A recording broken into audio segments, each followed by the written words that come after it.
hatred, anger, depression, frustration, suicide, gang affiliated by the time I was 12 years old. And yeah, I had a street name, but I won't share that here. Why did my mom have to become homeless and I had to go live with my grandma because she couldn't afford to take care of me? Where was my dad at? That guy was nowhere to be found. Those are just some of the things that I had to deal with while I was growing up. And there was nothing I could do to change it, so I just had to go with the flow and accept it for what it was. And when it came to school, I was messed up. Fighting, disrespecting the teachers, in and out of the principal's office, getting suspended.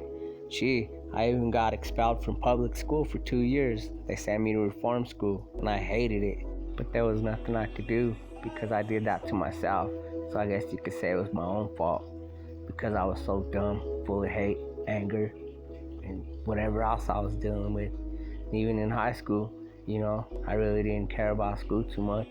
All I wanted to do was hang out with my friends, smoke weed, drink, go to parties, ditch school, not go to class, whatever else I was doing. But don't get me wrong though, because I did graduate. It took me a little while, but I did it. Jeremy Talley, we were working at an amusement park in Denver, Colorado. It's one friend I'll never forget. I was supposed to go cruising with him the night that he died, but instead I went home because I got invited to a church service the next morning. But when the next morning came, we went back to work.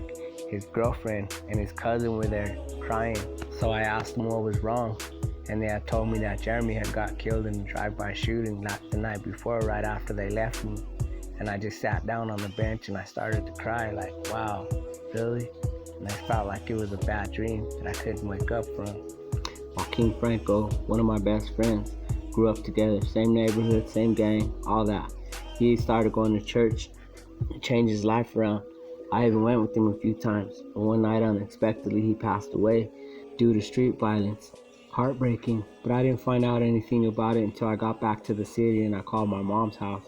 And that's when she told me that they had called to tell me that he had passed away. And at that point, all I could do was sit down on the floor and cry and cry and cry, full of anger, frustration, like it was all my fault and I wasn't a good friend. I should have been there for him, but at that point, I was at the point where I just didn't care. And after that, my life just started going on a downward spiral again. I got depressed, I started drinking again, I became homeless again. I started just messing up and not giving a care about anything no more. And it continued like that till one day I found myself facing 8 to 12 years in prison for second-degree burglary and auto theft.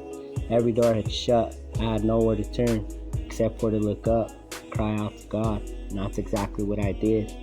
I ended up spending 14 months in a Christian rehab, with 6 of those months on discipline with a toothbrush, scrubbing baseboards of a wall on my hands and knees all day long from the time I got up to the time I went to bed. That's just the way it was for me at that time. But I tell you what, once I was set free from that place, I was never ever the same.